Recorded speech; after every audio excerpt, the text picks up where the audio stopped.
여러분 안녕하십니까. 총선이 20일 남짓 앞으로 다가왔습니다. 아직 공천이 다 마무리되지 않은 가운데 여야 모두 공천 갈등 후폭풍으로 오늘까지도 심한 몸살을 앓고 있습니다. 네, 각 당의 공천 상황과 전망, 김만흠 한국정치아카데미 원장과 함께 자세히 짚어보겠습니다. 안녕하십니까? 네, 안녕하세요. 네, 오늘은 먼저 야당의 공천 상황부터 살펴보고 본격적인 이야기를 나누도록 하겠습니다. 이른바 셀프 공천 논란을 불러온 김종인 더불어민주당 비상대책위 대표가 오늘 오전 열린 비대위 회의에 참석하지 않았습니다. 김 대표가 빠진 상황에서 열린 비대위는 김종인 대표의 비례대표 순번을 2번에서 14번으로 조정하고 비례대표 칸막이를 허물고 35명 후보자의 순번을 일괄적으로 중앙위원회 투표로 결정하기로 했습니다. 이에 김종인 대표는 비례대표 14번도 받지 않고 비대위 대표직도 하지 않겠다며 반발했습니다. 앞서 더불어민주당은 공천 배제된 5선의 문희상 의원과 초선의 백군기 의원을 구제해 경기 의정부 갑과 경기 용인갑에 각각 배치했고 새누리당을 탈당하고 입당한 삼선 중진의 진영 의원을 서울 용산에 공천했습니다. 네, 셀프 공천 논란을 비조하죠. 김종인 대표 이제 2번이었는데 이제 비대위가 14번으로 조정을 했어요. 그러니까 그 번호도 안 받고 그러면 이 비대위 대표직도 하지 않겠다 이렇게 당무를 거부했습니다. 오늘 당무를 거부하고 그 비대위의 제안에 대해서 14번 받지도 않겠고 비대위 대표도 하지 않겠다라고 일단은 반응을 보였는데요. 아마 추가적인 서로 간의 섭외 같은 게 있을 겁니다. 과거에도 그 새누리당 비대위원을 할 때 비대위 운영 과정에 대한 당시 박근혜 후보에 대한 불만 속에서 몇 번 당무를 거부하면서 안 나왔던 적이 있었죠. 철수한 적이 있었죠. 네. 한두 번이 아니고 서너 번 그랬었는데 다시 또 나중에는 뭐 그런 일이 없다는 듯이 다시 나오기도 했었는데요. 이번에는 뭐 조금 더 여전히 있어 보입니다. 있어 보이는데 오히려 여러 가지 사항을 지금 단지 김종인 대표의 2번 뭐 14번이 옮기는 정도의 문제뿐만이 아니라 구성 전반에 대해서도 문제를 삼고 있죠, 내부에서요. 또 일본을 포함해서 이런 것도 문제 삼고 있고. 사실 14번 정도면 안정권. 개인으로 보자면 저는 안정권이라고 봅니다. 대체로 원래 계산했을 때 안정권을 15번 정도로 보고 있고 20%도 그러니까 안정권 범위 내에서 20%를 대표가 전력 공천할 수 있다라고 했을 때 15명으로 봤었기 때문에 3명을 했던 거 아니겠습니까? 네. 그런 대체로 전략 공천하면은 다른 전략적인 목적을 가지고 전략 공천하는 것인데 그 전략 공천에다가 본인을 포함해서 해가지고 이제 셀프 공천 논란을 불러일으키고 있는 것 같습니다. 네. 이게 이제 김종인 대표의 이제 이 반발을 보면은 내가 마치 무슨 비례대표 의원직에 욕심을 내서 2번을 한 것으로 이렇게 받아들이는 거에 대해서 못마땅하게 생각하는 것 같습니다. 이미 비례대표를 4번이나 그렇죠. 본인은 이제 본인이 비례대표직에 내걸고 해야만이 선거 전략상 도움이 된다 이런 주장이죠. 개인의 욕심을 위해서 그런 것이 아니라라고 얘기하고 있는데 그러나 이전부터 김종인 대표가 과연 비례대표로서 국회에 진입할 것인가 주목했었죠. 그래서 기자들이 질문도 했었고요. 그러니까 애매한 답을 주기도 했었고 내가 그런데 욕심 있는 것도 아니다. 뭐 하겠느냐 아니면 지금 가타부타 답할 수 없다. 이렇게 갔었죠. 그러나 주목을 할 수밖에 없는 게 만약에 비례대표로서 원내에 진입하지 않는다면은 김종인 대표는 선거를 관리하는 역할만 하게 되는 것이죠. 그런데 그동안의 행보를 봤을 때 그냥 선거 관리 차원이 아니라 더불어민주당을 김종인식으로 개조해서 이끌어가겠다는 그런 욕심이 있었죠. 그런 의지가 있었는데 그걸 감안한다면 충분히 이제 비례대표로 갈 가능성이 크다라고 했었는데 그걸 이제 본인의 전략 공천에다 앞순위에 넣어버려서 이제 쟁점 논란이 되고 있고요.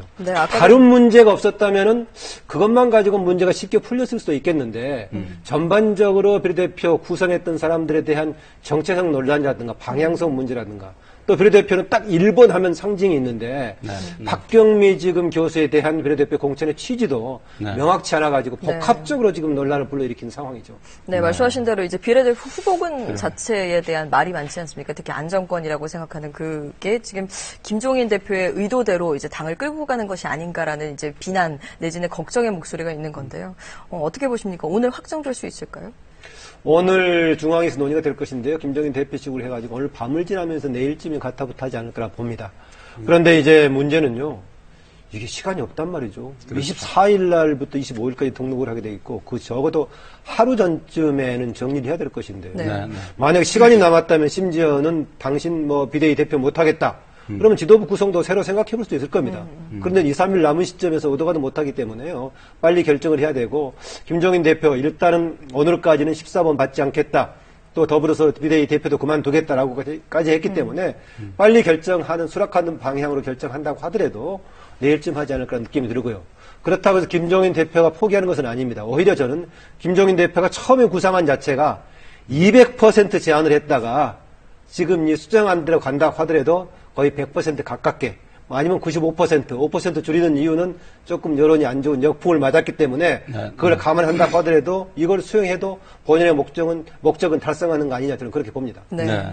이번에 이제 더불어민주당의 비례대표 명단을 그러니까 김종인 대표 체제에서 이제 만들어진 명단이죠. 그거를 보면은 이른바 이제 86 운동권 출신들 뭐 이런 부분들이 좀 많이 쇠퇴하고, 그래서 이 이른바 운동권 출신들이 주도하는 뭐 친노 그룹 뭐 이런 부분들을 상당히 개혁해야 되겠다. 뭐 이런 부분에 대한 의지가 강하게 느껴진다. 이런 해석들이 많습니다. 예, 이전에 그 문제를 바꿨다는 데 대해서는 아마 공감을 할 겁니다. 지난번에 21명이 비례대표로 당선이 됐었죠. 그래서 어떤 사람들은 분석에 의하면은 21명 중에서 19명이 운동권, 뭐 학생운동이든 시민운동이든 운동권의 범위에 속해졌다. 이건 너무 심했지 않냐 이런 얘기 있었는데, 그거를 이번에 바꾸는 데는 맞는데, 그러면 새로 바꾼 비례대표의 전반적인 특성은 뭐냐? 이건 당의 비례대표라는 건 당의 지향성을 보여주는 것인데, 그 점에 있어서는 좀 명확하지 않다. 오히려 좀 불만을 많이 토로하고 있습니다. 그래서 더불어민주당과 경쟁하고 있는 여권 계열에서 비판하고 있는 것이 아니라 오히려 야권 계열에서 더불어민주당을 지지하고자 하는 야권 계열에서 오히려 이번 비례대표 구성에 대해서 비판을 좀 하고 있는 것 같습니다. 네, 이번에는 여당의 이제 공천 갈등 상황 보시고 얘기 이어가겠습니다. 새누리당은 오늘 비공개 최고위원회의에서 유승민 의원의 공천 문제를 논의조차 못한 것으로 전해졌습니다. 새누리당은 내일 저녁 최고위원회의를 다시 열기로 하고 당대표가 추인을 보류하고 있는 5곳과 유승민 의원의 공천 문제를 논의할 것으로 알려졌습니다. 후보 경선 과정에서 이른바 진박으로 분류되던 조윤선 전 수석과 김재원 의원이 이른바 비박 인사들에게 잇따라 패했습니다. 조윤선 전 수석에 대해선 서울 용산 지역에 출마시키는 문제가 논의되고 있는 것으로 전해졌습니다. 어제 추가로 32곳의 공천이 확정돼 새누리당에선 지금까지 229개 지역구 후보가 확정됐습니다. 이게 이제 그야말로 시간이 없는데, 네. 후보 등록일까지 시간이 없는데, 이제 유승민 의원 이게 뭐 어떻게든 결론을 내야 될 거 아니겠습니까? 그렇죠. 네. 이현구 공천관리위원장과 이른바 친박들의 의도는 분명한 것 같습니다. 네. 유승민 의원이 이번에 출마하지 않았으면 하고 바라는 거죠. 그래서 일반적이라면, 과거에 같은 일반적이라면 원하지 않는다면은 공천관리위원회에서 컷오프 해버리면 되겠죠. 배제를 해버리면 될 것인데, 또 배제는 못하고 있단 말이죠. 못한 이유는 다 아실 겁니다. 배제했을 경우에는 여론의 역풍을 맞을 가능성이 크다라는 것인데, 여론은 그렇게 배제하는 것에 대해서 호응하지 않는다는 얘기가 되겠죠. 일반적으로 보면 어떻겠습니까? 여론에 따라간다면은 공천을 해주는 게 맞겠죠. 그러나 또 당을 주도하는 사람들은 여러 가지 목적에서 그걸 배제하고자 하는 것인데, 과연 지금 어떻게 될까? 내일까지는 가능하겠지만, 미루는 것이 가능하겠지만은 더 이상 어려울 걸로 봅니다. 아마 내일쯤 지나고 나면 유승민 의원도 사실상 컷오프로 간주를 하고 선택할 수밖에 없지 않을까. 마지막까지 기다리다가는 등록날을 놓쳐버릴 수 있으니까. 법적으로 등록하기 시작하면은요, 그때부터는 정당 소속을 바꿔서 활동할 수가 없습니다. 선택을 하려면 그 이전에 해야 될 겁니다. 그러니까 일단은 경선을 할 수는 없고 단수 추천 아니면은 뭐 본인이 포기하는 그 두 가지 방법밖에 없는데, 이제 유승민 의원이 결정해야 될 시간이 점점 다가오는 것 같은데요. 유승민 의원도 결정이지만 당에서 원래 결정하는 게 그렇죠. 맞죠. 네. 그렇죠. 유승민 의원 측에서는 이제 무소속으로 좀 나갈 수도 있다, 뭐 이런 식의 뉘앙스를 풍기는 것 같은데. 본인이 정당 추천을 통해서 이번에 받지 못한다면은 무소속으로 갈 가능성은 아주 높다라고 봅니다. 방금 이제 현재 시간상 경선하기 어렵다고 박종희 공천관리위원 등이 얘기했었죠. 그러면 또 하나 있습니다. 두 가지만이 아니라 컷오프를 하든가 단수 공천을 하든가. 또 하나가 뭐냐? 아예 공천 자체를 하지 않는 방향도 하나 있을 수 있다 생각을 하는 것입니다. 안 하면은 현재 나와 있는 이재만 전 동구청장하고 네. 유승민 의원하고가 이제 개별적으로 경쟁하는 양상이 될 수 있겠죠. 그런데 그쪽보다는 뭐 공천을 하든 배제하든 이쪽으로 결론이 나지 않을까 좀 그렇게 봅니다. 이미 그 유승민 계열 또 유승민 의원과 가까운 사람들이 공천을 받지 못해가지고 무소속 출마를 했죠. 유승민 의원이 간접적으로 한 통화를 통해서 응원하는 방향을 했었기 때문에 본인이 만약에 공천을 받지 못했을 때는 같이 무소속으로 가야 힘을 받쳐주는 것이지 본인은 공천 못 받았다고 해서 포기하면은 동료들한테 힘이 안 되는 거 아니겠습니까? 네. 그래서 아마 공천을 받지 못하면 무소속으로 나간다고 보는 게 맞을 겁니다. 네. 이 새누리당 경선 결과를 보면은 이제 조윤선 전 청와대 정무수석 그리고 김재원 의원이 이제 탈락을 했는데 이 보면은 친박계가 오히려 뭐 역풍을 맞는 거 아니냐 이런 얘기들도 좀 많이 들립니다. 우리가 주목했던 친박의 핵심이라고 했던 김재원 의원. 네. 물론 김재원 의원의 경우에는 지역구가 통합되면서 본인이 원래 가지고 있었던 청송군이 이쪽 인구가 적어가지고 새로 들어간 상주가 좀 수가 많아서 그랬을 수다 설명도 가능할 것인데 네. 그럼에도 불구하고 박근혜 정부에서 그만큼 기세가 있었다면 여론의 뒷받침을 받을 만한데 못 받았다라고 볼 수 있겠고요. 조윤선 전 정무수석도 마찬가지입니다. 그런 상황이고 그래서 단수 추천을 통해서 공천을 받은 사람들의 이른바 친박, 진박 중에서는 6명이 진입을 했지만은 경선에 붙여진 사람 중에서는요, 사실상 적나라하게 보자면은 민경욱 전 대변인 정도만 자력으로 올라갔고요. 네. 곽상도 수석, 또 그 다음에 다른 청와대 경호실 차장했던 세종시 이런 정도는 다른 배경 속에서 간 것이기 때문에 사실상 경선에서는 아주 지금 이른바 친박, 진박이 참패했다라고 볼 수 있겠습니다. 그래서 네.